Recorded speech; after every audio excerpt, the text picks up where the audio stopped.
Tinawagan kita kagabi. Nasa ka ba? Ba't di ka sumasagot? Hindi ako umalis. Natulog ako ng maaga. Bakit ka tumawag? Anong oras ka lalabas? 10:00. Susunduin kita. Ba't mo ako susunduin? Mamaya mo na malalaman. Teka, huwag mong sabihin yun na naman ang binabalak mo. Saan tayo pupunta? Sabi ko naman, hindi ako matatahimik hanggat may gustong sumira sa'yo. Pakiramdam ko, nakahiga ka sa silang puno ng bubog. Di ba dapat sa kama? Alam mo, pareho na rin yon. Saan galing yung mga litrato? At sinong kumuha nun? Itong address niya. Alam mo ba kung sino nag-set up sa'yo? Hindi. Pero gusto kong malaman. Kung ganun, tumahimik ka.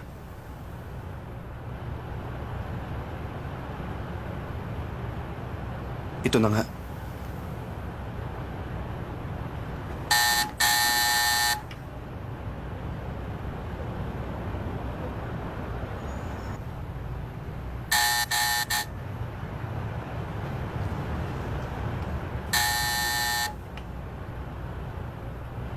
Sandali, nandyan na! Anong kailangan niyo sa akin? Huwag ka na magkunwari. Ikaw ang kumuha nito, hindi ba? Dawming sir, baka nagkakamali ka. Hindi niyo yun magagawa. Si Legion yan. Huwag mo siyang pagbintangan. Hindi ako pwede magkamali. Bakit mo sineto si Sensei? Di ba matalik mo siya kaibigan? Ikaw ba talaga?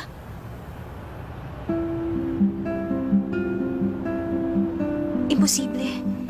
Lasing ka ng gabing yun, hindi ba? Hinatid ka pa nga ni Shing, ha? Paano mo ako makukunan ng litrato? Ang totoo, hindi pa ako lasing nun. Hinatid nga ako ni Ching, ha? Saka kita sinundan. Para hindi ka magduda sa akin. Pinlano mo yun? Hindi ko naman talaga pinlano yun. Na makita kong pinasok ko na lalaking yun sa motel, naisip kong pagkakataon ko na yun. Legion, napakasama mo pala. At sino mas masama? Pinasuot mo sa akin ang gown na binigay sa'yo ni Dao Mingzi para magalit siya sa akin. At ako ang insultuhin niya. Hindi ba mas masama ka sa akin? Kung hindi mo ko hinayaang mapahiya, magagawa ko bang i-set up ka? Pagkatapos ng ginawa mo sa kanya, siya pa ngayon ang gusto mong sisihin. Bakit mo yun nagawa? Hindi ba matali kitang kaibigan? Oo, kaibigan kita. Kundi dahil sa lalaking yan, siguro magkaibigan pa rin tayo hanggang ngayon. Ang hindi ko lang maintindihan, pareho lang naman tayong mahirap. Nag-aaral ako ng mabuti. Meron akong scholarship at kasama ako sa honor roll natin. Pero walang pumapansin at galit siya sa akin. Pero ikaw na simple lang. Ikaw ang gusto nilang lahat. Hindi naman yata patas yun. Bakit anong nangyayari sa akin? Tumigil ka. Tapos na ang usapan. Hintayin mo ang red slip mo bukas. Salamat. Legion, hindi ko akalain na meron kang sama ng loob sa akin. Patawarin mo ko. Gusto rin kitang pasalamatan. Naging magkaibigan din tayo kahit papano.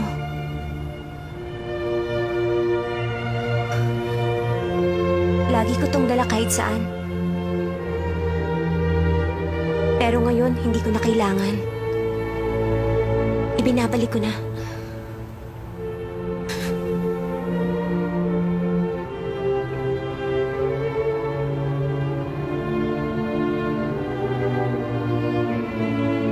Dawingzi, nakikiusap ako. Kalimutan mo na ang tungkol sa red card.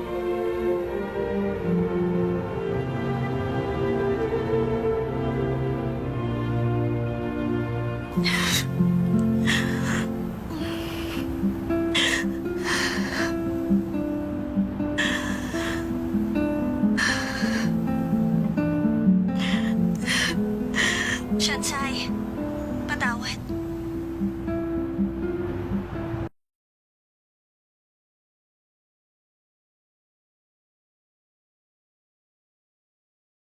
Shansai, balita ko lumipat na daw na ibang eskwelahan si Li Chen.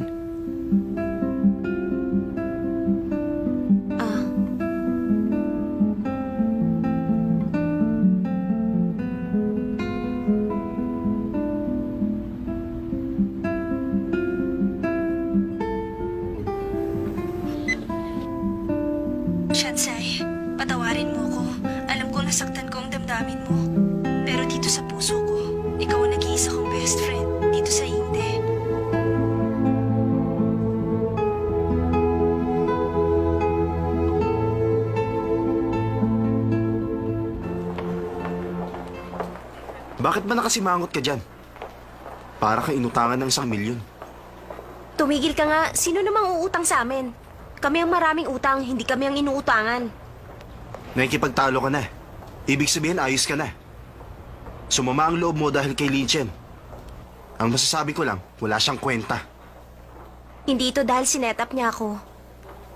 Nalulungkot ako dahil nag-transfer siya. Hindi ko naman gustong umalis siya. Huwag mo na siyang isipin. Alam kong masama ang loob mo kaya dinala kita rito. Halika na. Hindi ba mahal ang mga damit dyan? Ayokong pumasok. Halika na. Ano bang gagawin natin dito? Magandang araw, Master Daming, sir. Maraming in-order na gown ang kapatid niyo para sa kasal niya. Nagpapasalamat kami. Humanap kayo ng damit na bagay sa kanya. Opo, sir. Sandali lang. Para saan ba ang damit? Magbabiyahe tayo. Magbabiyahe? Sinong nagsabing sasama ako sa'yo? Sige na. Ano ba?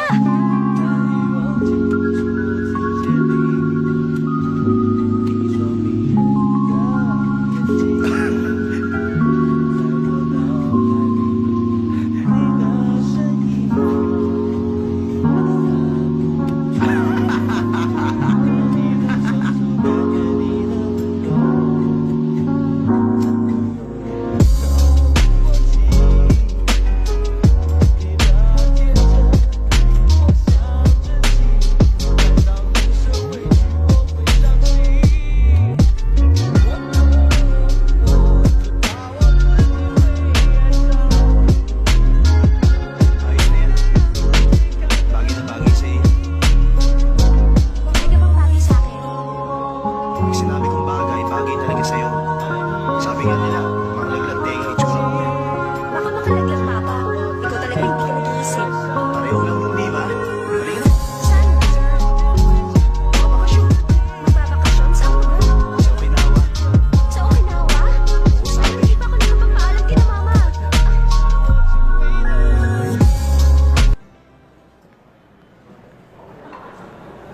Tumawag na ako sa bahay niyo. Ang papa mo nakasagot. Ang sabi niya, pwede ka raw sumama sa akin. Okay lang naman daw. Pinagkatiwala ka nila sa akin. Ewan ko ba? Para talagang sira yung mga yun. Hi, Ay, kayo pala. Michuo. Doon muna kami. Okay, susunod kami. Sir, ang gamit nyo. Iwan mo na dyan. Ito naman po yung cellphone. Okay, pwede ka na umalis. Sige. Oh, Hindi ba meron na akong cellphone? Bakit mo pa ako binibigyan? nakaset yan sa Japanese system. Magagamit mo yan sa Okinawa. Salamat. Ang bait naman niya. Oh, hi Lay! Sorry, late kami.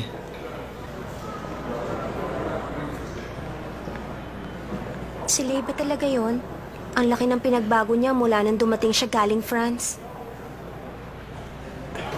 Tayo na. Oo, Ako na. salamat.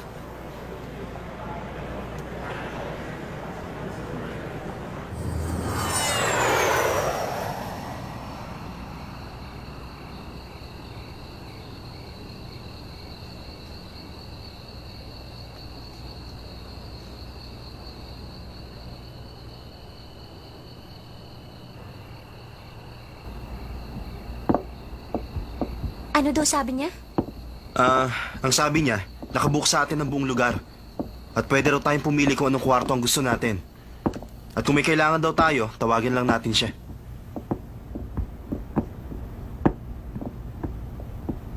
Wow! Ang ganda ng tanawin dito. Kita-kita ang dagat.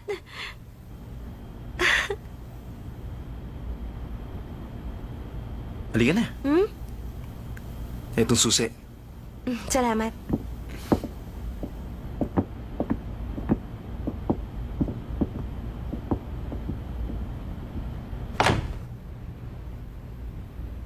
Wow! Ang ganda ng kwartong to. Kita ba sa bintana ang dagat? Siyempre naman. Pinili ko talaga to para sa'yo. Bukas makikita mo ang dagat.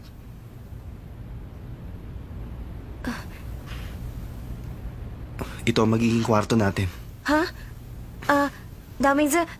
Gusto ko na kumain.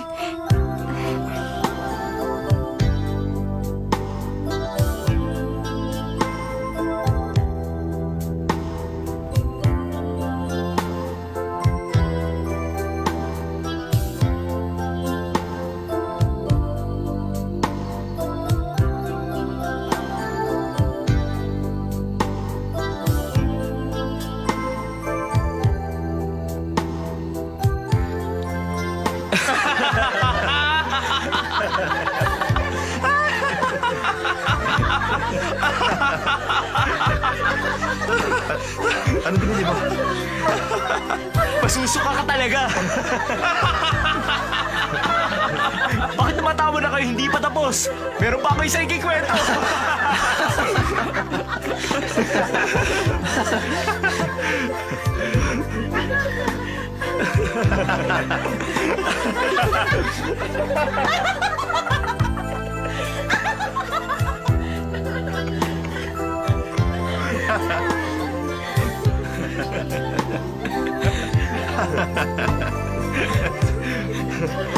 Ba't di ka kumakain?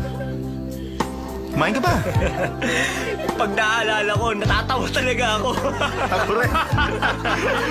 Kasi, yung picture ay pagkasa talaga eh.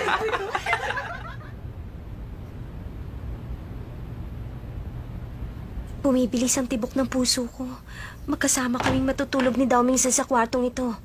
Anong gagawin ko?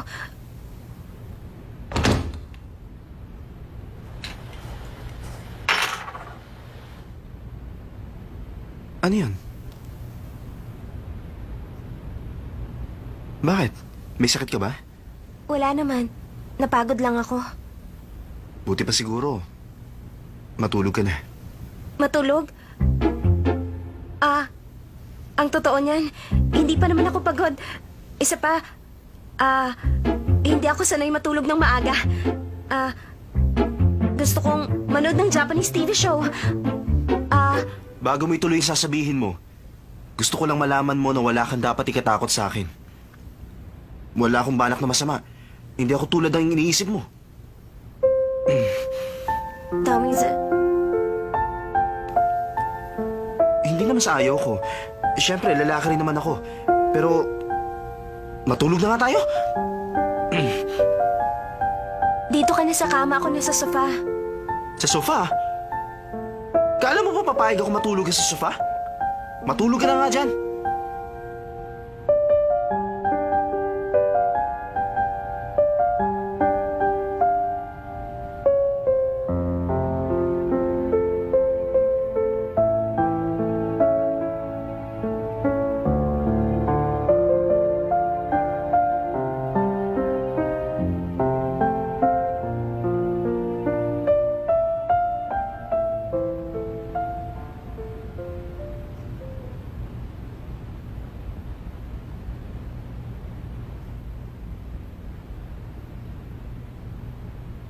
Bakit ganon? Hindi ako makatulog. Si Watchila yung laging laman ng isip ko.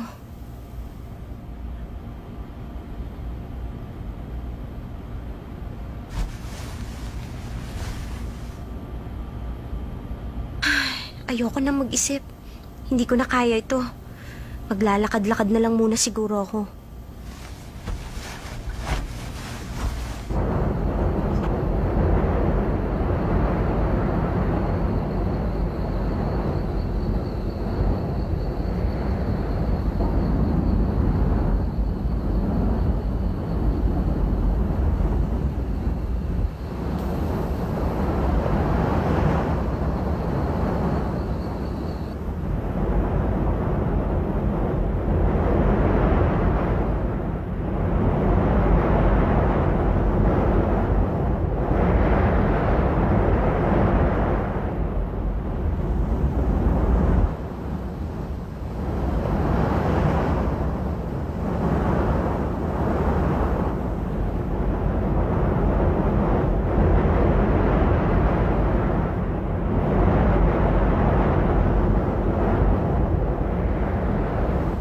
Bakit ka nandito?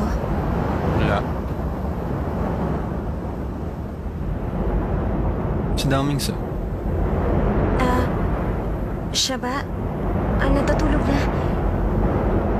Kanina ka pa ba dito sa tabing dagat? Oo.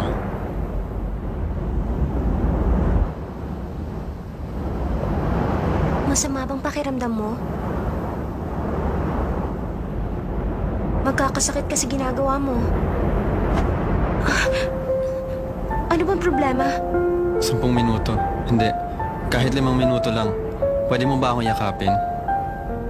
Masaya ako pag umaga. Pero ganito ako pag gabi. Teka, bakit hindi ka magpayakap dun sa kasama mong babae? Ayoko. Ayoko magpayakap sa hindi ko kilala. Pwede mo ba akong yakapin? Sige na.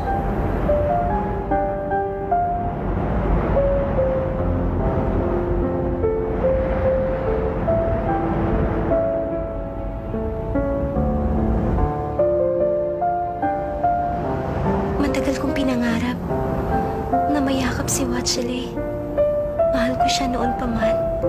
Kahit na napakalamig ng pakikitungo niya sa akin, siya pa rin ang laman ng isip ko. Isang ngiti lang niya sa akin, nalilimutan ko ang lahat ng sakit. At ngayong yakap ko na siya sa mga braso ko. Ang saya ko.